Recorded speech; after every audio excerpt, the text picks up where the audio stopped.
Hi all, welcome to tutors. നമ്മൾ ഈ ഒരു വീഡിയോ സെഷനിൽ ഡിസ്കസ് ചെയ്യുന്നത് +2 ഫിസിക്സിലെ 12th ചാപ്റ്റർ ആറ്റംസിലെ ബോർ ആറ്റം മോഡലാണ്. നിങ്ങൾക്കറിയാം നമ്മുടെ +2വിലെ ആറ്റംസ് എന്ന ചാപ്റ്റർ വളരെ കുഞ്ഞൊരു ചാപ്റ്റർ ആണല്ലേ. അതേപോലെ തന്നെ നിങ്ങൾ +1 കെമിസ്ട്രിയിൽ ഈ ചാപ്റ്ററിൽ പഠിക്കുന്ന കാര്യങ്ങളൊക്കെ നിങ്ങൾ കെമിസ്ട്രിയിൽ പഠിച്ചിട്ടുണ്ട് +1.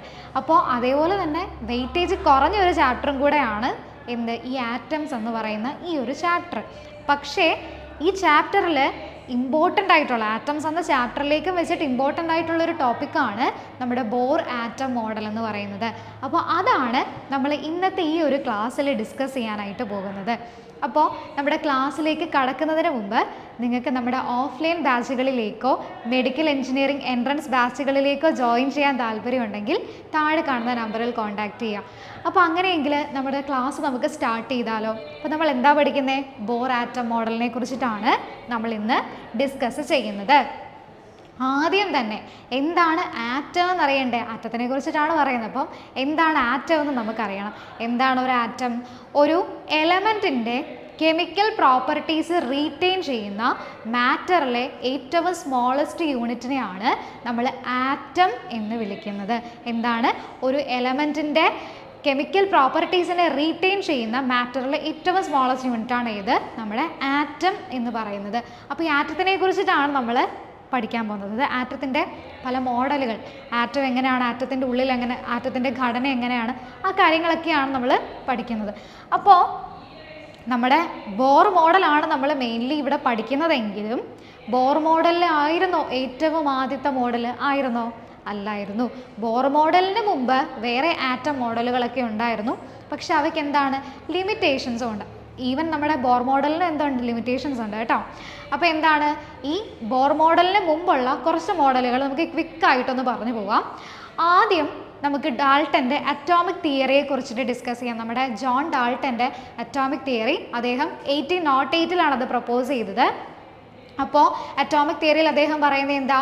ആറ്റം എന്ന് പറയുന്നത് ടൈനി ഇൻഡിവിസിബിൾ ആയിട്ടുള്ള ഒരു സോളിഡ് സ്പിയർ ആണ്. അപ്പം അദ്ദേഹം ആറ്റത്തിനെ എന്തായിട്ടാണ്? ഒരു സോളിഡ് സ്പിയർ ആയിട്ടാണ്, ഇൻഡിവിസിബിൾ ആയിട്ടുള്ള ഒരു സോളിഡ് സ്പിയർ ആയിട്ടാണ് അദ്ദേഹത്തിൻ്റെ അറ്റോമിക് തിയറിയിൽ ആറ്റത്തിനെ പറഞ്ഞിരിക്കുന്നത്.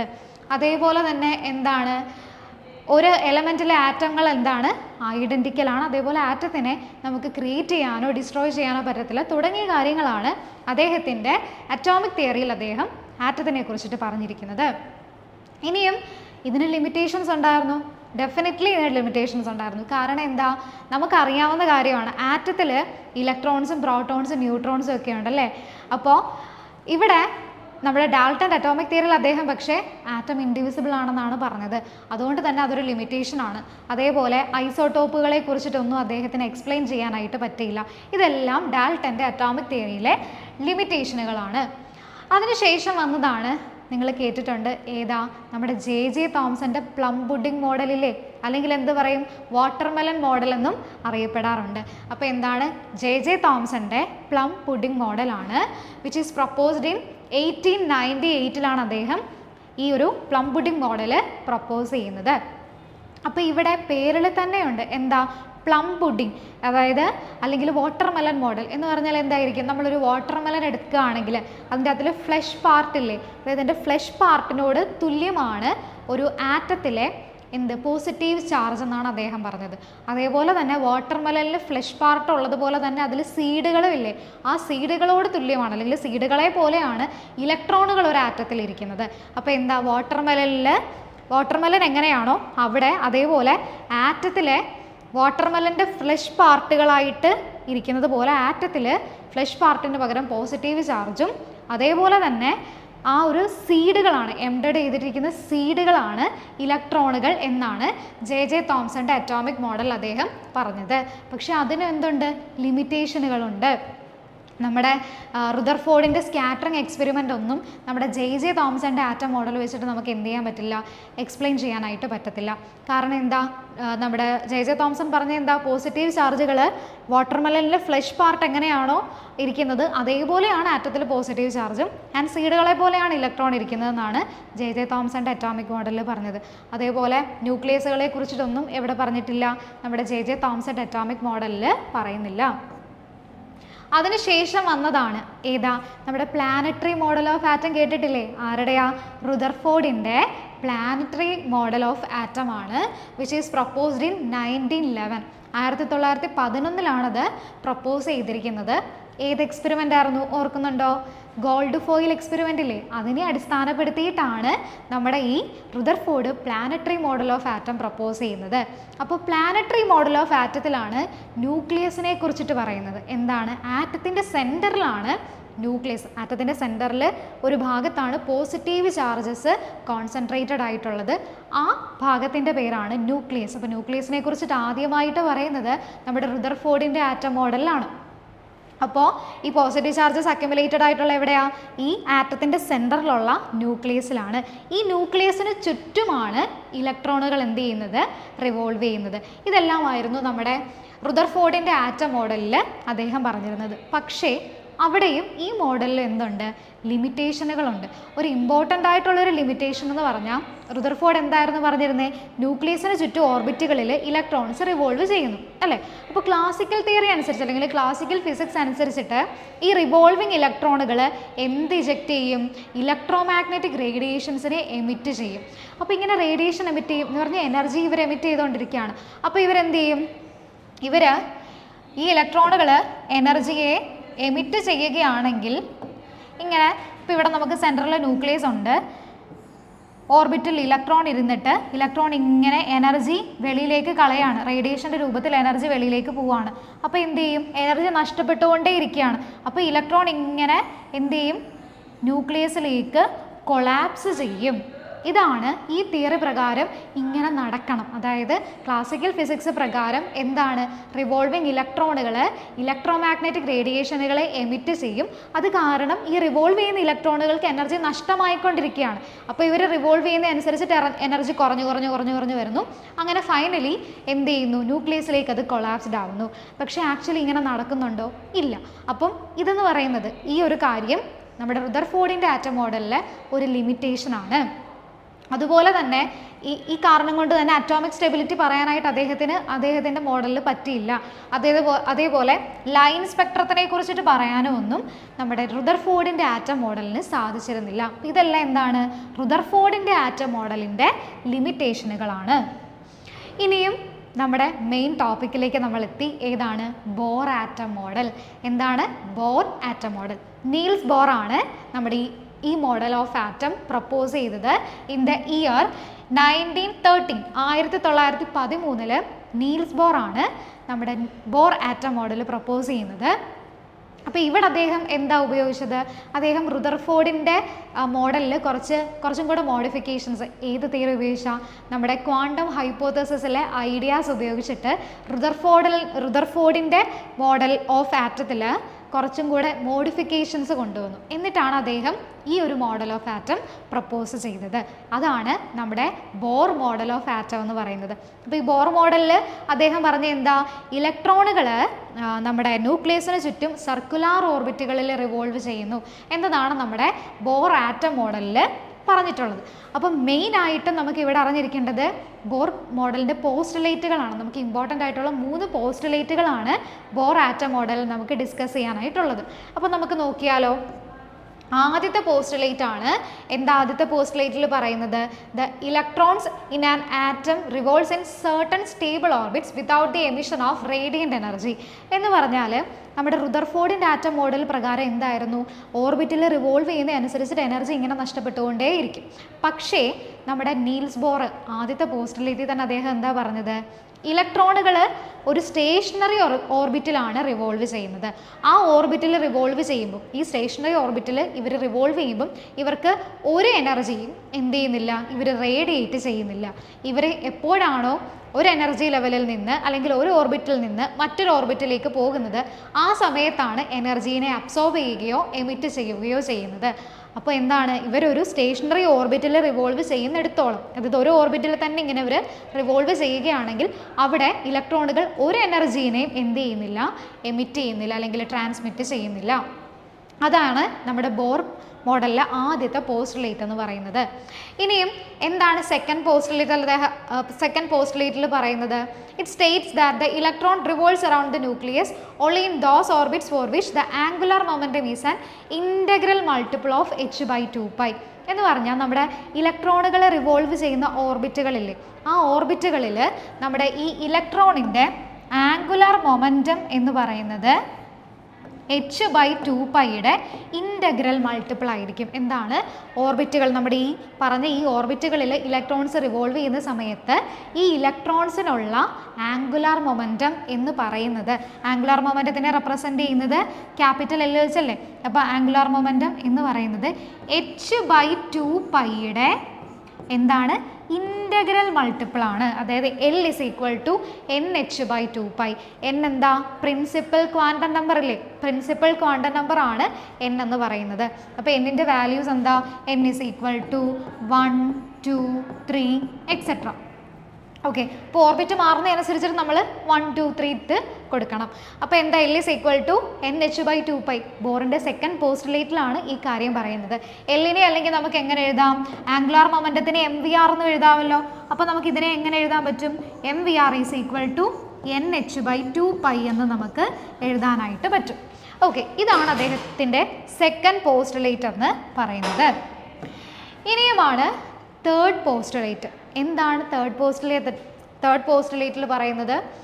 When an electron make a transition from higher energy level to lower energy level, a photon is emitted having energy equal to the energy difference between the final and initial states. എന്ന് പറഞ്ഞു കഴിഞ്ഞാൽ നമ്മൾ പറഞ്ഞു ഒരു stationery ഓർബിറ്റിൽ, first postulate ആണ്, ഒരു stationery ഓർബിറ്റിൽ electron revolve ചെയ്യുമ്പം അത് ഒരു റേഡിയേഷനെ എമിറ്റ് ചെയ്യുന്നില്ല. പക്ഷേ നമ്മുടെ ഇലക്ട്രോണ് ഒരു ഓർബിറ്റിൽ നിന്ന് മറ്റൊരു ഓർബിറ്റിലേക്ക് ട്രാൻസ്മിറ്റ് ചെയ്യുകയാണ്, അല്ലെങ്കിൽ ട്രാൻസ്മിഷൻ നടക്കുകയാണ്. ഇപ്പോൾ ഇവിടെ നമ്മൾ എന്താ പറഞ്ഞേ? ഒരു ഹയർ ഓർബിറ്റിൽ നിന്ന് ഇലക്ട്രോൺ ഒരു ലോവർ ഓർബിറ്റിലേക്ക് ജമ്പ് ചെയ്യുകയാണ്. ആ സമയത്ത് ഈ ഇലക്ട്രോൺ എന്ത് ചെയ്യും? ഈ ട്രാൻസിഷൻ്റെ സമയത്ത് ഇതൊരു ഫോട്ടോണിനെ എമിറ്റ് ചെയ്യും, അല്ലെങ്കിൽ ഒരു റേഡിയേഷൻ എമിറ്റ് ചെയ്യും. അപ്പോൾ ഈ ഫോട്ടോണിൻ്റെ എനർജി എന്ന് പറയുന്നത് നമ്മുടെ ഈ ചാടിയ എനർജി ലെവലുകൾ ഉണ്ടല്ലോ, ഒരു ലെവലിൽ നിന്ന് മറ്റൊരു ലെവലിലേക്കല്ലേ ചാടിയത്. അപ്പോൾ ആ എനർജി ലെവലുകളുടെ ഡിഫറൻസിനോട്, ഓർബിറ്റിൻ്റെ എനർജിയുടെ ഡിഫറൻസിനോട് ഈക്വൽ ആയിരിക്കും. അതായത് എന്താ? ഒരു ഓർബിറ്റിൽ നിന്ന് മറ്റൊരു ഓർബിറ്റിലേക്ക് ഇലക്ട്രോൺ ജമ്പ് ചെയ്യാണ്. ആ സമയത്ത് ആ ഇലക്ട്രോൺ എന്താണ്? ഒരു ഫോട്ടോണിനെ വെളിയിലേക്ക് എമിറ്റ് ചെയ്യുന്നുണ്ട്. ആ എമിറ്റഡ് ആവുന്ന ഫോട്ടോണിന് ഒരു എനർജി ഉണ്ട്. ആ എനർജി എന്ന് പറയുന്നത് ഏത് ലെവലിൽ നിന്ന് ഏത് ലെവലിലേക്കാണോ ചാടിയത് ആ ലെവലുകളുടെ എനർജിയുടെ ഡിഫറൻസ് ആയിരിക്കും ആ ഫോട്ടോണിൻ്റെ എനർജി എന്ന് പറയുന്നത്. അപ്പം നമുക്ക് എങ്ങനെ എഴുതാം? നമുക്കറിയാവുന്ന ഒരു കാര്യമാണ് എന്ത്? ഫോട്ടോണിൻ്റെ എനർജി കണ്ടുപിടിക്കുന്നത് എങ്ങനെയാണ്? എനർജി ഓഫ് ഫോട്ടോൺ എന്തായിരുന്നു? E = hν അല്ലേ? നമുക്കറിയാവുന്ന കാര്യമാണ്. h എന്ന് പറഞ്ഞാൽ എന്താ? പ്ലാങ്ക്സ് കോൺസ്റ്റൻ്റ് ആണ് കേട്ടോ. അപ്പോൾ നമുക്ക് എങ്ങനെ എഴുതാം? hν എന്ന് പറയുന്നത് നമ്മുടെ EI - EF. EI എന്ന് പറയുന്നത് ഇനിഷ്യൽ സ്റ്റേറ്റ്, മേളിലത്തെ ആ ലെവല്. EF എന്ന് പറയുമ്പോൾ താഴെ വന്ന ആ ഒരു ഫൈനൽ സ്റ്റേറ്റ് ആണെന്ത്? EF എന്ന് പറയുന്നത്. ഓക്കെ, അപ്പോൾ എന്താണ്? EI - EF, final initial state minus final state. മുകളിലത്തെ ഒരു ഹയർ ലെവലിലെ എനർജി മൈനസ് ലോവർ ലെവലിലെ എനർജി ചെയ്താൽ നമുക്ക് വെളിയിലേക്ക് എമിറ്റഡ് ആയിട്ടുള്ള ഫോട്ടോണിൻ്റെ എനർജി എത്രയാണെന്നുള്ള വാല്യൂ നമുക്ക് കിട്ടും. അപ്പോൾ ഇത് മൂന്നുമാണ് നമ്മുടെ ബോറിൻ്റെ 3 ഇമ്പോർട്ടൻറ്റ് പോസ്റ്റുലേറ്റുകൾ. എക്സാമിന് ചോദിക്കാൻ സാധ്യതയുള്ളതാണ്. അപ്പോൾ എന്താണ്? ആദ്യത്തെ നമ്മൾ എന്ത് പറഞ്ഞു? സ്റ്റേഷനറി ഓർബിറ്റിൽ ഇലക്ട്രോൺ എന്ത് ചെയ്യില്ല? എനർജീസിനെ ഒന്നും എമിറ്റ് ചെയ്യുന്നില്ല. ആൻഡ് സെക്കൻഡ് പോസ്റ്റുലേറ്റിൽ angular momentum is the integral multiple of h/2π എന്ന് പറഞ്ഞു. ആൻഡ് ദെൻ തേർഡിൽ എന്താണ് പറഞ്ഞത്? ഒരു ഇലക്ട്രോൺ ഒരു ഹയർ ലെവലിൽ നിന്ന് ലോവർ ലെവലിലേക്ക് ജമ്പ് ചെയ്യുമ്പം അതൊരു ഫോട്ടോണിനെ എമിറ്റ് ചെയ്യുന്നു. ആ ഫോട്ടോണിൻ്റെ എനർജി എന്ന് പറയുന്നത് ഈ എനർജി ലെവലുകളുടെ ഡിഫറൻസിനോട് എനർജിയുടെ ഡിഫറൻസിനോട് അല്ലെങ്കിൽ ഓർബിറ്റുകളുടെ എനർജി ഡിഫറൻസിനോട് ഈക്വൽ ആയിരിക്കും ഈ ഫോട്ടോണിൻ്റെ എനർജി എന്ന് പറയുന്നത്. ഇത് 3 എണ്ണമാണ് അദ്ദേഹത്തിൻ്റെ ഇമ്പോർട്ടൻറ്റ് പോസ്റ്റുലേറ്റ്സ് എന്ന് പറയുന്നത്. ഇനിയും നമുക്കറിയാവുന്നൊരു കാര്യമുണ്ട്. എന്തായിരുന്നു? ഹൈഡ്രജൻ അല്ലെങ്കിൽ ഹൈഡ്രജൻ ലൈക്ക് ആറ്റംസിലാണ് നമ്മുടെ ഈ ബോർ മോഡൽ ആപ്ലിക്കബിൾ ആയിട്ടുള്ളത്. ഹൈഡ്രജൻ ആറ്റത്തിൻ്റെ പ്രത്യേകത എന്താ? ഒരു ഇലക്ട്രോണേ ഉള്ളൂ. അല്ലെങ്കിൽ ഹൈഡ്രജൻ ലൈക്ക് ആറ്റം, ലൈക്ക് ഇപ്പം നമ്മുടെ ഹീലിയം He+, ഹീലിയം പ്ലസ് അല്ലെങ്കിൽ ലിഥിയം 2+, അങ്ങനെയുള്ള 1 ഇലക്ട്രോൺ ആറ്റങ്ങളിലാണ് നമ്മുടെ ഈ ബോർ മോഡൽ ആപ്ലിക്കബിൾ ആയിട്ടുള്ളത്. അപ്പോൾ അങ്ങനെയുള്ള ഹൈഡ്രജൻ ആറ്റത്തിലെയും അല്ലെങ്കിൽ ഹൈഡ്രജൻ ലൈക്ക് ആറ്റത്തിലെയൊക്കെ എനർജി ഡിഫൈൻ ചെയ്യാനായിട്ട് ബോർ മോഡലിൽ എനർജി എത്രയാണെന്ന് കണ്ടുപിടിക്കാനായിട്ട് നമ്മുടെ ഈ ബോർ മോഡൽ വെച്ചിട്ട് നമുക്ക് പറ്റിയിട്ടുണ്ട്. അപ്പോൾ നമുക്കതിൻ്റെ എനർജി ഒന്ന് നോക്കിയാലോ. ആദ്യം എന്താണ് ഓർബിറ്റുകളുടെ എനർജി നോക്കാം. അതായത് ഒരു nth ഓർബിറ്റിൻ്റെ, ഒരു ഹൈഡ്രജൻ ആറ്റത്തിലെ nth ഓർബിറ്റിൻ്റെ എനർജി എങ്ങനെ വരും? En എന്ന് എഴുതാം. En എന്ന് കാണിക്കുന്നത് എന്താ? nth ഓർബിറ്റിൻ്റെ എനർജിയെ കാണിക്കാനാണ് നമ്മൾ En എന്ന് എഴുതിയിരിക്കുന്നത്. അപ്പം En is equal to -13.6 by n square EV. Electron വോൾട്ടിലാണ്, ഇലക്ട്രോൺ വോൾട്ടാണ് ഇതിൻ്റെ യൂണിറ്റ് കേട്ടോ. അപ്പോൾ എന്താണ് nth ലെവൽ എനർജി കണ്ടുപിടിക്കാൻ എന്ത് ചെയ്യണം? -13.6 ബൈ n സ്ക്വയർ EV അല്ല n സ്ക്വയർ ചെയ്താൽ മതി. ഇലക്ട്രോൺ വോൾട്ടിലായിരിക്കും നമുക്ക് വാല്യൂ കിട്ടുന്നത്. അതായത് നമുക്കിപ്പം ഫസ്റ്റ് ലെവലിൻ്റെ എനർജി, ആദ്യത്തെ ഓർബിറ്റിൻ്റെ എനർജി കണ്ടുപിടിക്കണമെങ്കിൽ n എന്തിട്ട് കൊടുക്കണം? 1 ഇട്ട് കൊടുക്കണം. അപ്പോൾ എന്ത് വരും? -13.6 ബൈ 1 സ്ക്വയർ EV എന്ന് പറഞ്ഞാൽ എന്തായിരിക്കും? ആദ്യത്തെ ഹൈഡ്രജൻ ആറ്റത്തിലെ ആദ്യത്തെ ഓർബിറ്റിൻ്റെ എനർജി എന്ന് പറയുന്നത് എന്താണ്? -13.6 ഇലക്ട്രോൺ വോൾട്ടാണ്. ഇനിയും സെക്കൻഡ് ആണെങ്കിലോ ഇവിടെ എന്തിട്ട് കൊടുക്കണം? എന്നിൻ്റെ സ്ഥാനത്ത് 2 ഇട്ട് കൊടുക്കണം. അപ്പം നമുക്കൊരു എനർജി കിട്ടും. അങ്ങനെ നമുക്ക് എന്ത് ലെവൽ എനർജി, ഏതൊരു ലെവലിലെയും എനർജി നമുക്ക് കണ്ടുപിടിക്കാനായിട്ട് പറ്റും. ഇനിയും ഹൈഡ്രജൻ ലൈക്ക് ആറ്റംസ് ആരൊക്കെയാണ്? ഹൈഡ്രജൻ ലൈക്ക് നമ്മുടെ ഹീലിയം പ്ലസ്, അതേപോലെ ലിഥിയം 2+, ഇവരൊക്കെ എന്താണ്? ഹൈഡ്രജൻ ലൈക്ക് ആറ്റംസ് ആണ്. ഇവരൊക്കെ ഇപ്പം അയോണുകളാണ്. അപ്പോൾ ഇവരിൽ ഇപ്പോൾ എത്ര ആറ്റങ്ങളേ ഉള്ളൂ? എത്ര ഇലക്ട്രോണേ ഉള്ളൂ? ഒരു ഇലക്ട്രോൺ വീതമേ ഉള്ളൂ. അപ്പോൾ ഇവരൊക്കെ എന്താണ്? ഹൈഡ്രജൻ ലൈക്ക് ആറ്റം, ഒരു ഇലക്ട്രോൺ ഉള്ള അയോണുകളാണിപ്പോൾ ഇവരെന്ന് പറയുന്നത്. അപ്പോൾ ഇവരുടെ എനർജി, nth ലെവൽ എനർജി കണ്ടുപിടിക്കാൻ എന്ത് ചെയ്താൽ മതി? En എന്ന് പറയുന്നത് മറ്റേത് ഇതേപോലെ നമ്മൾ എഴുതുക. -13.6 ബൈ n സ്ക്വയർ ഉണ്ട്. എന്ത് ചെയ്യണം? ഒരു Z സ്ക്വയറുമായിട്ട് ഇൻഡു ചെയ്യണം. അപ്പോൾ Z എന്ന് പറയുന്നത് എന്താ? അറ്റോമിക് നമ്പറാണ്. Z എന്താണ്? അറ്റോമിക് നമ്പർ അല്ലെങ്കിൽ പ്രോട്ടോണിൻ്റെ നമ്പറാണ്. ഇപ്പോൾ നമ്മൾ ഹീലിയത്തിൻ്റെ കണ്ടുപിടിക്കാനാണെങ്കിൽ ഹീലിയത്തിൻ്റെ അറ്റോമിക് നമ്പർ എത്ര? 2 ആണ് കൊടുക്കേണ്ടത്. ഇപ്പോൾ ലിഥിയം 2+ൻ്റെ ആണ് എനർജി ലെവൽ കണ്ടുപിടിക്കേണ്ടതെങ്കിൽ ഇസഡിൻ്റെ അവിടെ എന്ത് കൊടുക്കണം? 3 കൊടുക്കണം. അങ്ങനെയാണ്. ഓക്കെ. n എന്ന് പറയുന്നത് നേരത്തെ നമ്മൾ പറഞ്ഞതുപോലെ ആദ്യത്തെ ഓർബിറ്റിൻ്റെ കണ്ടുപിടിക്കാനാണെങ്കിൽ n-ന് 1, സെക്കൻഡ് ഓർബിറ്റ് ആണെങ്കിൽ n-ന് 2, അങ്ങനെയാണ് ചെയ്യുന്നത്. അപ്പോൾ ഒരു ഹൈഡ്രജൻ ആറ്റത്തിൻ്റെ nth ലെവൽ എനർജി കണ്ടുപിടിക്കാൻ വേണ്ടിയുള്ള ഇക്വേഷൻ ആണ് ഏത്? -13.6 by n square, unit electron വോൾട്ടാണ്. ഇവിടെ ഇലക്ട്രോൺ വോൾട്ടിൽ തന്നെയാണ് കിട്ടുന്നത്. ഇനിയും ഹൈഡ്രജൻ ലൈക്ക് ആറ്റം 1 ഇലക്ട്രോൺ ഉള്ള അയോണുകളാണെങ്കിൽ അവരുടേത് കണ്ടുപിടിക്കാൻ എന്ത് ചെയ്യണം? നേരത്തെ ചെയ്ത ആ സെയിം സാധനം -13.6 ബൈ n സ്ക്വയറിൻ്റെ കൂടെ ഒരു Z സ്ക്വയർ ഇൻഡു ചെയ്യണം. Z എന്ന് പറയുന്നത് അറ്റോമിക് നമ്പർ ആണ്, അല്ലെങ്കിൽ നമ്പർ ഓഫ് പ്രോട്ടോണുകളാണ്. ഓക്കെ. അപ്പോൾ ഇതാണ് നമ്മുടെ എനർജി ലെവൽസ് അല്ലെങ്കിൽ ഓർബിറ്റിൻ്റെ എനർജി കണ്ടുപിടിക്കാനുള്ള ഫോർമുല. ഇനിയും നമുക്കിനി ഓർബിറ്റിൻ്റെ റേഡിയസും കണ്ടുപിടിക്കാനായിട്ട് പറ്റും. എന്താണ്? നമ്മുടെ ബോർ മോഡൽ ഉപയോഗിച്ചിട്ട് നമ്മുടെ ഓർബിറ്റിൻ്റെ റേഡിയസും നമുക്ക് എന്ത് ചെയ്യാൻ പറ്റും? കണ്ടുപിടിക്കാൻ പറ്റും. അതിൻ്റെ ഫോർമുല എന്ന് പറയുന്നത്, ഒരു nth റേഡിയസിൻ്റെ ഫോർമുല കണ്ടുപിടിക്കുന്നത് Rn is equal to A0 n square ആണ്. എന്താണ്? Rn is equal to A0 n square ആണ്. ഈ A0 എന്ന് പറയുന്നത് ബോർ റേഡിയസ് ആണ് കേട്ടോ. അതിൻ്റെ വാല്യൂ എന്ന് പറയുന്നത്, A0യുടെ വാല്യൂ വരുന്നത് 0.52 ആങ്സ്ട്രത്തിലാണ് വരുന്നത്. 0.52 ആങ്സ്ട്രം ആണ് നമ്മുടെ ബോർ റേഡിയസ് ആയ A0യുടെ വാല്യൂ. അപ്പോൾ നമുക്കിപ്പോൾ ആദ്യത്തെ ഓർബിറ്റിൻ്റെ ആണ് എന്ത് റേഡിയസ് കണ്ടുപിടിക്കണമെങ്കിൽ എന്ത് ചെയ്യും? എന്നിൻ്റെ സ്ഥാനത്ത് നമ്മൾ 1 ഇട്ട് കൊടുക്കും. അപ്പോൾ ആദ്യത്തെ ഓർബിറ്റിൻ്റെ കണ്ടുപിടിക്കാൻ R1 is equal to A0 into 1 square എന്ന് പറഞ്ഞാൽ എന്തായിരിക്കും? A0 which will be equal to 0.52 angstrom എന്ന് തന്നെ നമുക്ക് കിട്ടും. ഇതേപോലെ സെക്കൻഡ് ഓർബിറ്റിൻ്റെ റേഡിയസ് കണ്ടുപിടിക്കാനാണെങ്കിൽ എന്നിൻ്റെ സ്ഥാനത്ത് എന്തിട്ട് കൊടുക്കണം? 2 ഇട്ട് കൊടുക്കണം. അങ്ങനെ nth ഓർബിറ്റിൻ്റെ റേഡിയസ് നമുക്ക് എന്ത് ചെയ്യാം? ഈ ഒരു formula Rn is equal to A0 n square എന്ന ഫോർമുല ഉപയോഗിച്ചിട്ട് ഇവാലുവേറ്റ് ചെയ്യാനായിട്ട് പറ്റും. ഇനിയും ഹൈഡ്രജൻ ലൈക്ക് ആറ്റങ്ങൾ വന്നാലോ? എനർജിയുടെ കേസിലും ഓർബിറ്റിൻ്റെ എനർജിയുടെ കേസിലും ഹൈഡ്രജൻ ലൈക്ക് ആറ്റംസ് നമ്മൾ ഡീൽ ചെയ്തു. ആൻഡ് ഇവിടെയും ഈ റേഡിയസിൻ്റെ കേസിൽ നമുക്ക് ഹൈഡ്രജൻ ലൈക്ക് ആറ്റങ്ങൾ നമ്മുടെ നേരത്തെ പറഞ്ഞതുപോലെ തന്നെ ഏതൊക്കെയാണ്? നമ്മുടെ ഹീലിയത്തിൻ്റെ അയോൺ, അതേപോലെ തന്നെ ലിഥിയം അയോണ്, ഇവരൊക്കെ എന്തായിരിക്കും? ഇവർക്കൊരു ഇലക്ട്രോൺ, ഹൈഡ്രജൻ ലൈക്ക് ആറ്റങ്ങളാണ്. അപ്പം ഇവരിലെ റേഡിയസ് കണ്ടുപിടിക്കാൻ വേണ്ടി നമ്മൾ ഉപയോഗിക്കുന്ന ഫോർമുല എന്താ? Rn is equal to A0 n square. അതേപോലെ തന്നെ ഇനി എന്തായിരിക്കും, താഴെ നമ്മൾ ഇസഡ് വെച്ചിട്ട് അതിനെ ഡിവൈഡ് ചെയ്യണം. എന്ത് ചെയ്യണം? Divided by Z. ഇതാണ് നമ്മുടെ ഹൈഡ്രജൻ ലൈക്ക് ആറ്റത്തിൻ്റെ റേഡിയസ്, എന്ത് ഓർബിറ്റിൻ്റെ റേഡിയസ് ഉണ്ട്. ഹൈഡ്രജൻ ലൈക്ക് ആറ്റത്തിൻ്റെ എന്ത് ഓർബിറ്റിൻ്റെ റേഡിയസ്. ഹൈഡ്രജൻ ആറ്റം ആണെങ്കിൽ എന്തായിരിക്കും, ഇസഡ് എന്തായാലും 1 ആണ്. ഇനി ഹീലിയം ആണെങ്കിൽ ഇസഡ് 2 ആവും, ലിഥിയം ആകുമ്പോൾ ഇസഡ് 3 ആയി. ഇസഡ് എന്ന് പറഞ്ഞാൽ നമ്പർ ഓഫ് പ്രോട്ടോൺസ് അല്ലെങ്കിൽ അറ്റോമിക് നമ്പർ എന്നാണ് കേട്ടോ. അപ്പോൾ Rn is equal to A0n² എന്ന് നമുക്ക് എഴുതാം. അപ്പോൾ ഇങ്ങനെയാണ് നമ്മൾ റേഡിയസ് കണ്ടുപിടിക്കുന്നത്, ഓർബിറ്റിൻ്റെ എനർജി കണ്ടുപിടിക്കുന്നത്. ഓൾറെഡി നമ്മൾ ഡിസ്കസ് ചെയ്തു. ഓക്കെ, ഇനിയും നമ്മൾ ഇമ്പോർട്ടൻ്റ് ആയിട്ട് നമ്മുടെ ബോർ മോഡലിനെ എക്സ്പ്ലെയിൻ ചെയ്യാൻ പറ്റിയ ഒരു കാര്യമാണ് എന്ത്, സ്പെക്ട്രൽ ലൈൻ. ഹൈഡ്രജൻ്റെ സ്പെക്ട്രം ബോർ മോഡലിൽ എക്സ്പ്ലെയിൻ ചെയ്യാനായിട്ട് പറ്റും. അപ്പോൾ അതാണ് നമ്മൾ ഇനി ഡിസ്കസ് ചെയ്യാനായിട്ട് പോകുന്നത്. അപ്പോൾ നമ്മൾ എന്താ പറഞ്ഞേ, നമ്മുടെ ഹൈഡ്രജൻ ആറ്റത്തിൽ ഇലക്ട്രോൺ ഒരു ഓർബിറ്റിൽ നിന്ന് മറ്റൊരു ഓർബിറ്റിലേക്ക് ട്രാൻസിഷൻ നടക്കുന്ന സമയത്ത് എന്ത് വെളിയിൽ എമിറ്റ് ചെയ്യും, ഒരു ഫോട്ടോണിൽ അല്ലെങ്കിൽ ഒരു റേഡിയേഷൻ എന്ത് ചെയ്യും, എമിറ്റ് ചെയ്യും. അപ്പോൾ അത് കാരണം ഒരു ലൈൻ സ്പെക്ട്രം ഫോം ചെയ്യില്ലേ, ആ ലൈൻ സ്പെക്ട്രത്തിനെയാണ് നമ്മൾ ഹൈഡ്രജൻ സ്പെക്ട്രം എന്ന് പറയുന്നത്. ഹൈഡ്രജൻ ആറ്റത്തിൽ ഇലക്ട്രോൺ ഒരു ഓർബിറ്റിൽ നിന്ന് മറ്റൊരു ഓർബിറ്റിലേക്ക് ട്രാൻസ്മിഷൻ നടക്കുന്ന സമയത്ത് അവിടെ ഒരു ഇലക്ട്രോൺ എമിറ്റഡ് ആകും. അത് കാരണം ഒരു ലൈൻ സ്പെക്ട്രം ഫോം ചെയ്യും. ആ ലൈൻ സ്പെക്ട്രത്തിനെയാണ് നമ്മൾ ഹൈഡ്രജൻ സ്പെക്ട്രം എന്ന് പറയുന്നത്. അപ്പോൾ ഇവിടെ ഈ ഹൈഡ്രജൻ സ്പെക്ട്രത്തിൽ നമുക്ക് പല സീരീസുകൾ പഠിക്കാനുണ്ട്. നമ്മളിവിടെ പഠിക്കുന്നത് Lyman series, Balmer series, passion series, bracket series, fun series ഒക്കെയാണ് നമ്മളിവിടെ പഠിക്കുന്നത്.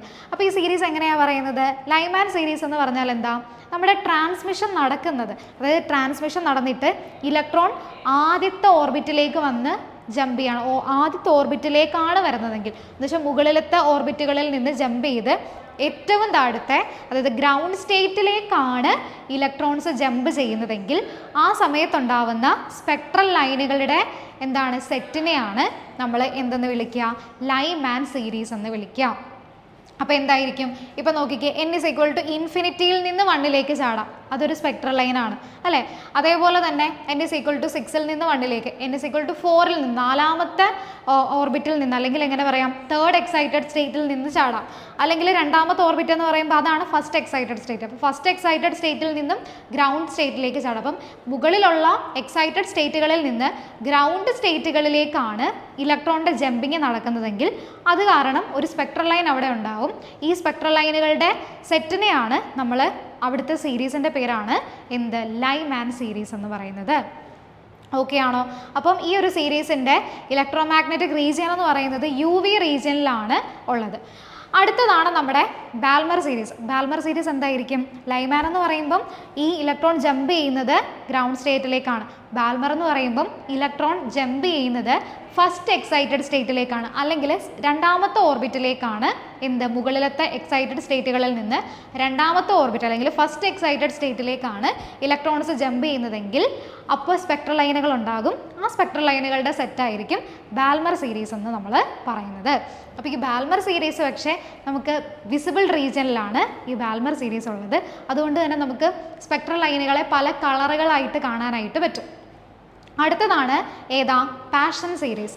പാഷൻ സീരീസ് എന്ന് പറയുമ്പോൾ അപ്പോൾ എന്തായിരിക്കും, ഇപ്പോൾ നമ്മൾ ഗ്രൗണ്ട് സ്റ്റേറ്റിലേക്ക് വന്ന് വീഴുന്നത് പഠിച്ചു, ഫസ്റ്റ് എക്സൈറ്റഡ് സ്റ്റേറ്റിൽ പഠിച്ചു. ഇനി അടുത്ത എന്തായിരിക്കും, സെക്കൻഡ് എക്സൈറ്റഡ് സ്റ്റേറ്റ്. അപ്പോൾ മുകളിലുള്ള എക്സൈറ്റഡ് സ്റ്റേറ്റുകളിൽ നിന്ന് സെക്കൻഡ് എക്സൈറ്റഡ് സ്റ്റേറ്റിലേക്ക് അല്ലെങ്കിൽ 3ാമത്തെ ഓർബിറ്റിലേക്ക് വന്ന് ഇലക്ട്രോൺ ജമ്പ് ചെയ്യുകയാണെങ്കിൽ ആ സമയത്തുണ്ടാവുന്ന സ്പെക്ട്രൽ ലൈനുകളുടെ സെറ്റായിരിക്കും ഏത്, പാഷൻ സീരീസ് എന്ന് പറയുന്നത്.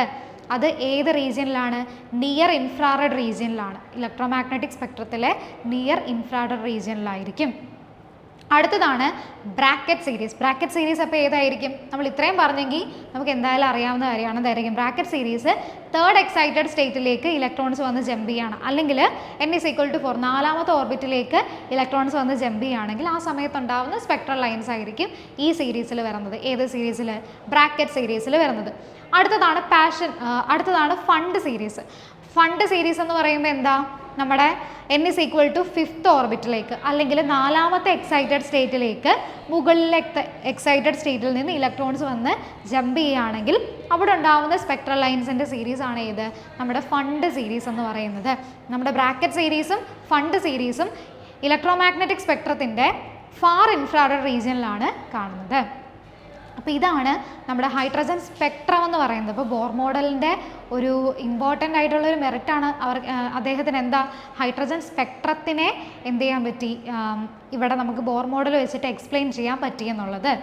ഓക്കെ ആണോ, ക്ലിയർ ആണോ? ഹൈഡ്രജൻ സ്പെക്ട്രം ക്ലിയർ ആണോ? Lyman series, Balmer series, passion series, bracket series and fun series. ഈ ബാൽമർ സീരീസ് എന്ന് പറയുന്നത് വിസിബിൾ റീജിയനിലാണ് വരുന്നത്. അതുകൊണ്ട് തന്നെ നമ്മുടെ ബാൽമർ സീരീസിലെ ലൈനുകൾ, സ്പെക്ട്രൽ ലൈനുകൾ നമുക്ക് ഡിഫറെൻറ്റ് കളേഴ്സിലൊക്കെ കാണാനായിട്ട് പറ്റും. അപ്പോൾ നമ്മൾ എന്താ പറഞ്ഞത്, നമ്മുടെ ഇലക്ട്രോണ് ഒരു ഓർബിറ്റിൽ നിന്ന് മറ്റൊരു ഓർബിറ്റിലേക്ക് ജമ്പ് ചെയ്യുന്ന ടൈമിൽ എന്തുണ്ടാവും, ഒരു ഫോട്ടോണിനെ എമിറ്റ് ചെയ്യും. ആ ഫോട്ടോണിൻ്റെ വേവ് ലെങ്ത് കണ്ടുപിടിക്കാനും നമുക്ക് ബോർ ആറ്റം മോഡൽ വെച്ചിട്ട് കഴിഞ്ഞു. അപ്പോൾ ആ ബോർ മോഡൽ, ആ ഒരു വേവ് ലെങ്ത് കണ്ടുപിടിക്കാനുള്ള ഫോർമുലയാണ് റിഡ്ബർഗ് ഫോർമുല എന്ന് അറിയപ്പെടുന്നത്. എന്താണ്, ഇലക്ട്രോൺ ഒരു ഓർബിറ്റിൽ നിന്ന് മറ്റൊരു ഓർബിറ്റിലേക്ക് ട്രാൻസ്മിറ്റ് ചെയ്യുന്ന സമയത്ത് അവിടെ എന്തുണ്ടാവും, ഒരു ഫോട്ടോണിനെ എമിറ്റ് ചെയ്യും. ആ ഫോട്ടോണിൻ്റെ വേവ് ലെങ്ത് കണ്ടുപിടിക്കാനായിട്ടാണ് റിഡ്ബർഗ് ഫോർമുല നമ്മൾ ഉപയോഗിക്കുന്നത്. അപ്പോൾ റിഡ്ബർഗ് ഫോർമുല എന്ന് പറയുന്നത് അതിൻ്റെ എങ്ങനെയാണ് വരുന്നതെന്ന് വെച്ചാൽ 1/λ equal RH into 1/n1² minus 1/n2 square, ഇങ്ങനെയാണ് വരുന്നത്.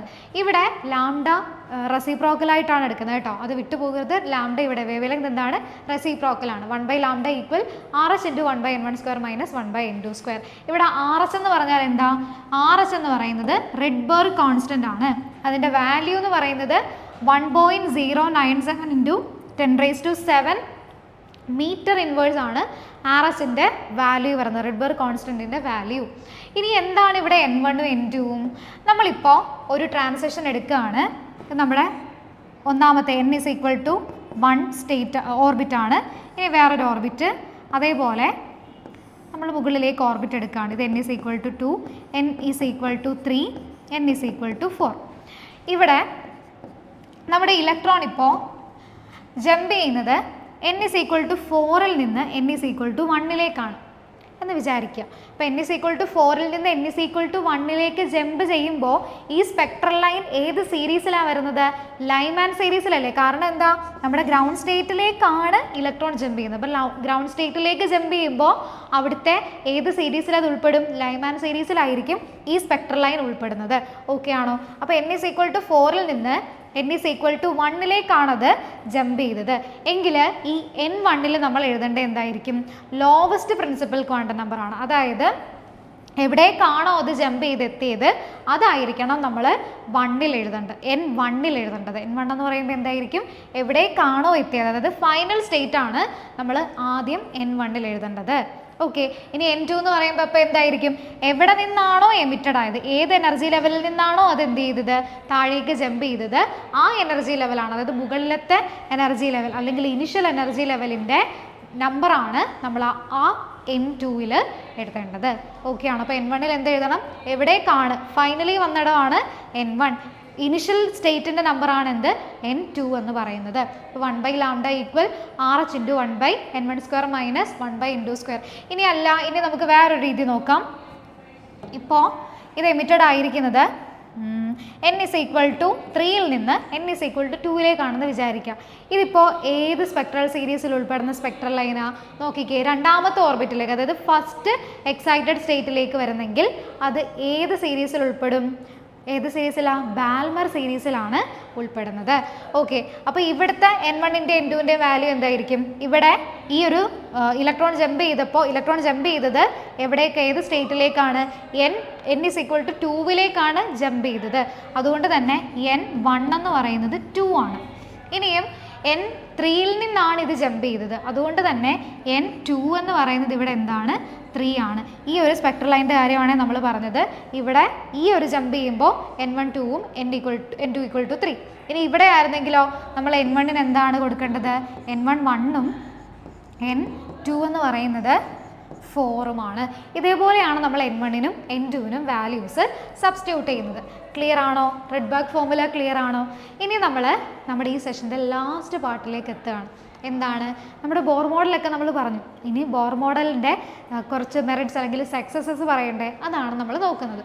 ബോർ മോഡലിന് ആറ്റത്തിൻ്റെ സ്റ്റെബിലിറ്റിനെ എക്സ്പ്ലെയിൻ ചെയ്യാനായിട്ട് പറ്റി. കാരണം എന്താ, നമ്മുടെ റുദർഫോർഡിൻ്റെ ആറ്റം മോഡലിൽ വെച്ചിട്ട് ആറ്റത്തിൻ്റെ സ്റ്റെബിലിറ്റി അദ്ദേഹത്തിന് പറയാൻ പറ്റിയില്ല. ആറ്റത്തിൽ ഇലക്ട്രോണുകൾ ഇങ്ങനെ സ്പൈറൽ ചെയ്തിട്ട് അവസാനം ന്യൂക്ലിയസിൽ വന്ന് കൊളാപ്സ് ആവുന്ന ഒരു രീതിയാണ് റുദർഫോർഡിൻ്റെ മോഡൽ വെച്ചിട്ട് പറയാൻ പറ്റുന്നത്. പക്ഷെ അത് ശരിയാണോ? അല്ല.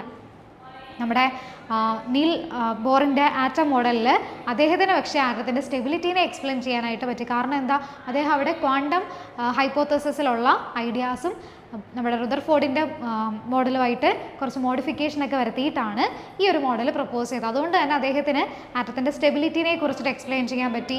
അതേപോലെ ഇമ്പോർട്ടൻ്റ് ആയിട്ടുള്ളൊരു കാര്യമാണ് ഹൈഡ്രജൻ സ്പെക്ട്രത്തിനെ എക്സ്പ്ലെയിൻ ചെയ്യാനായിട്ട് ബോർ മോഡലിന് പറ്റി. പിന്നെന്താണ്, ക്വാണ്ടൈസ്ഡ് ഓർബിറ്റുകളെ ഇൻട്രൊഡ്യൂസ് ചെയ്തു. ആൻഡ് അതേപോലെ തന്നെ എക്സ്പെരിമെൻ്റൽ ഡേറ്റയും എനർജിയുടെ ഓർബിറ്റുകളുടെ എനർജിയും ഒക്കെ എന്തായിരുന്നു, ഏകദേശം മാച്ച് ആവുന്ന ഒരു വാല്യൂസ് തന്നെയാണ് കിട്ടിയത്. അപ്പോൾ ഇതൊക്കെ എന്താണ്, merits of the bore atom മോഡലാണ്. ഇതുപോലെ തന്നെ നമ്മൾ നേരത്തെ പഠിച്ച ബോർ ആറ്റം മോഡലിന് മുമ്പുണ്ടായിരുന്ന റുദർഫോർഡിൻ്റെ ആറ്റം മോഡലാണെങ്കിലും അല്ലെങ്കിൽ അത് ജെ തോംസൻ്റെ ആറ്റം മോഡലിലും ഒക്കെ അവർക്കെല്ലാം എന്തുണ്ടായിരുന്നു, ലിമിറ്റേഷൻസ് ഉണ്ടായിരുന്നു. അതേപോലെ തന്നെ നമ്മുടെ ബോർ മോഡലിനും കുറച്ച് പോരായ്മകളൊക്കെ ഉണ്ട്. അത് ഏതൊക്കെയായിരുന്നു നോക്കിക്കേ. നമ്മൾ ആദ്യം തൊട്ടേ പറഞ്ഞൊരു കാര്യമുണ്ട്, നമ്മുടെ ഈ Bohr model hydrogen like atoms, അതായത് ഒരു ഇലക്ട്രോൺ ഉള്ള സിംഗിൾ ഇലക്ട്രോൺ ആറ്റങ്ങൾക്ക് മാത്രമേ നമുക്ക് ആപ്ലിക്കബിൾ ആയിട്ടുള്ളൂ. ഏത്, നമ്മുടെ ഈ ബോർ മോഡൽ എന്ന് പറയുന്നത്. അപ്പം ഒന്നിൽ കൂടുതൽ ഇലക്ട്രോണുകൾ വന്നാൽ ബോർ മോഡലിന് എക്സ്പ്ലെയിൻ ചെയ്യാനായിട്ട് പറ്റില്ല. പിന്നെ ഇമ്പോർട്ടൻ്റ് ആയിട്ടുള്ളൊരു കാര്യമാണ്, ഫൈൻ സ്ട്രക്ചറിനെ എക്സ്പ്ലെയിൻ ചെയ്യാനായിട്ട് ആർക്ക് പറ്റിയിട്ട്, ഏത് മോഡലിന് പറ്റിയില്ല, നമ്മുടെ ബോർ ആറ്റം മോഡലിന് ഹൈഡ്രജൻ സ്പെക്ട്രത്തിൻ്റെ ഫൈൻ സ്ട്രക്ചറിനെ എക്സ്പ്ലെയിൻ ചെയ്യാനായിട്ട് പറ്റിയില്ല. ദെൻ സീമാൻ എഫക്റ്റും സ്റ്റാർക്ക് എഫക്റ്റും ഒന്നും എക്സ്പ്ലെയിൻ ചെയ്യാനായിട്ട് പറ്റിയില്ല. സീമാൻ എഫക്റ്റ് എന്ന് പറയുമ്പോൾ നമ്മുടെ മാഗ്നറ്റിക് ഫീൽഡിൽ സ്പെക്ട്രൽ ലൈൻസ് സ്പ്ലിറ്റ് ചെയ്യും. മാഗ്നറ്റിക് ഫീൽഡിൻ്റെ പ്രസൻസിൽ സ്പെക്ട്രൽ ലൈൻസ് സ്പ്ലിറ്റ് ചെയ്യുകയാണെങ്കിൽ ആ എഫക്റ്റിനെയാണ് നമ്മൾ സീമാൻ എഫക്റ്റ് എന്ന് വിളിക്കുന്നത്. സ്റ്റാർക്ക് എഫക്റ്റ് എന്ന് പറഞ്ഞാൽ ഇലക്ട്രിക് ഫീൽഡിൻ്റെ പ്രസൻസിൽ നമ്മുടെ സ്പെക്ട്രൽ ലൈൻസിൻ്റെ സ്പ്ലിറ്റിങ്ങിനെയാണ് സ്റ്റാർക്ക് എഫക്റ്റ് എന്ന് വിളിക്കുന്നത്. അപ്പോൾ ഇതൊന്നും എക്സ്പ്ലെയിൻ ചെയ്യാനായിട്ട് നമ്മുടെ ബോർ മോഡലിന് പറ്റിയില്ല. അതേപോലെ തന്നെ നമ്മുടെ സ്പെക്ട്രൽ ലൈൻസിൻ്റെ ഇൻറ്റൻസിറ്റീസിനെ, സ്പെക്ട്രൽ ലൈനിൻ്റെ ഫ്രീക്വൻസിയും നമ്മൾ നേരത്തെ കണ്ടു, വേവ് ലെങ്ത് ഒക്കെ എന്താണ് ഇവാലുവേറ്റ് ചെയ്യാനായിട്ട് ബോർ മോഡലിന് പറ്റി. പക്ഷേ അതിൻ്റെ ഇൻറ്റൻസിറ്റീനെ കുറിച്ചിട്ട് എക്സ്പ്ലെയിൻ ചെയ്യാനായിട്ട് ബോർ മോഡലിന് പറ്റിയില്ല. അപ്പോൾ ഇതൊക്കെയാണ് ഇമ്പോർട്ടൻ്റ് ആയിട്ടുള്ള ബോർ മോഡലിൻ്റെ കുറച്ച് ലിമിറ്റേഷൻസ് എന്ന് പറയുന്നത്. അപ്പോൾ നമ്മൾ ഇന്നത്തെ ഈ ഒരു സെഷനിൽ എന്തൊക്കെയാണ് ഡിസ്കസ് ചെയ്തത്, ആദ്യം നമ്മൾ ആറ്റം എന്താണെന്നൊക്കെ പറഞ്ഞു, എന്നിട്ട് ആദ്യത്തെ കുറച്ച് മോഡലുകളൊക്കെ പറഞ്ഞു, അതിൻ്റെ ലിമിറ്റേഷൻസ് പറഞ്ഞു, എന്നിട്ട് നമ്മൾ ബോർ ആറ്റം മോഡലിലേക്ക് എത്തി. എന്നിട്ട് ബോർ ആറ്റം മോഡലിൽ ഇമ്പോർട്ടൻ്റ് ആയിട്ടുള്ള 3 പോസ്റ്റുലേറ്റ്സ് നമ്മൾ ഡിസ്കസ് ചെയ്തു. ആൻഡ് ദെൻ എന്താണ്, ഹൈഡ്രജൻ സ്പെക്ട്രത്തിനെ കുറിച്ചിട്ട് പറഞ്ഞു. പിന്നെ ഹൈഡ്രജൻ ആറ്റത്തിൻ്റെ nth ഓർബിറ്റിൻ്റെ എനർജി, അല്ലെങ്കിൽ ഹൈഡ്രജൻ ലൈക്ക് ആറ്റത്തിൻ്റെ nth ഓർബിറ്റിൻ്റെ എനർജി, അതേപോലെ nth ഓർബിറ്റിൻ്റെ റേഡിയസ്, ഇതൊക്കെ നമ്മൾ ഡിസ്കസ് ചെയ്തു. റിഡ്ബർഗ് ഫോർമുല നമ്മൾ ഡിസ്കസ് ചെയ്തു. ആൻഡ് ദെൻ അതിൻ്റെ ലിമിറ്റേഷൻസും കാര്യങ്ങളും ഒക്കെ നമ്മൾ പറഞ്ഞു. അപ്പോൾ ഇത്രയാണ് നമ്മുടെ ഇന്നത്തെ ഈ ഒരു വീഡിയോ സെഷനിൽ നമ്മൾ ചെയ്യുന്നത്. ഈ ചാപ്റ്ററിലേക്ക് വെച്ചിട്ട് ഇമ്പോർട്ടൻ്റ് ആയിട്ട്, ആറ്റംസ് എന്ന കുഞ്ഞു ചാപ്റ്ററിലേക്ക് വെച്ചിട്ട് ഇമ്പോർട്ടൻ്റ് ആയിട്ടുള്ളൊരു ടോപ്പിക്ക് തന്നെയാണ് നമ്മുടെ ബോർ ആറ്റം മോഡൽ എന്ന് പറയുന്നത്. അപ്പോൾ ഇന്നത്തെ ഈ ഒരു സെഷനിൽ നമ്മൾ ഇത്രയാണ് എടുത്തത്. ഇന്നത്തെ ഈ ഒരു സെഷൻ നിങ്ങൾക്ക് യൂസ്ഫുൾ ആയെന്ന് മനസ്സിലായെന്ന് വിശ്വസിക്കുന്നു. നിങ്ങൾക്ക് നമ്മുടെ ക്ലാസ് ഇഷ്ടപ്പെട്ടിട്ടുണ്ടെങ്കിൽ നിങ്ങളുടെ ഫ്രണ്ട്സൊക്കെ ആയിട്ടൊന്ന് ഷെയർ ചെയ്യുക, നമ്മുടെ ചാനൽ ഒന്ന് സബ്സ്ക്രൈബ് ചെയ്യുക. ഇനി മറ്റൊരു ഇൻഫോർമേറ്റീവ് വീഡിയോ ആയിട്ട് നമുക്ക് കാണാം. Thank you all.